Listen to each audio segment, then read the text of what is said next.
23 sea turtle hatchlings in Atlantic Beach never stood a chance of completing their journey to the ocean. Beach's Sea Turtle Patrol reports a dog attacked a nest on 2nd Street, killing the turtles as they hatched. Our Zach Wilcox joins us live there, and this emphasized a tough week for turtles on our beaches. Yeah, Jeannie, you're taking a look at a nest that was washed over during Hurricane Aaron with all the really high tides that we saw. You can see how the sand is really wet here, and the Beach's Sea Turtle Patrol told me it's very hard for nests to survive something like that, but that's out of our control. Now, a block from here, you saw that nest that was attacked by a dog, and that's something that Beach's Sea Turtle Patrol says can certainly be prevented. So it wears on you a little bit. Kevin Brown says his team with Beach's Sea Turtle Patrol spent the past few mornings getting an idea of how Hurricane Aaron's swells impacted the sea turtle nests on the beaches in Duval County. We got 29 nests in the incubation period.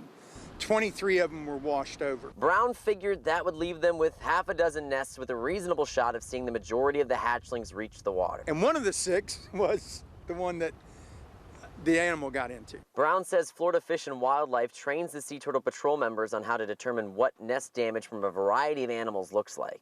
Everything in this incident pointed to dog. Brown says 23 hatchlings were killed as they started to emerge from the nest on 2nd Street in Atlantic Beach. Signs hang on the side of sea turtle nests, letting people know it's against the law to harass hatchlings, and it comes with a fine up to $100,000 or up to a year in prison. Of course, this damage came from a dog, not a person. So I asked a Florida Fish and Wildlife spokesperson if a dog owner could be charged. 100% liable for any damages that your pet does, whether on the leash or off the leash. Brown hopes the damage serves as a reminder that there are things everyone can do to help sea turtles make it to the water. We just have so many visitors now that lighting and keeping your domestic pets on a leash are things that we got to educate these people that come into our community, whether you move in or you're just visiting.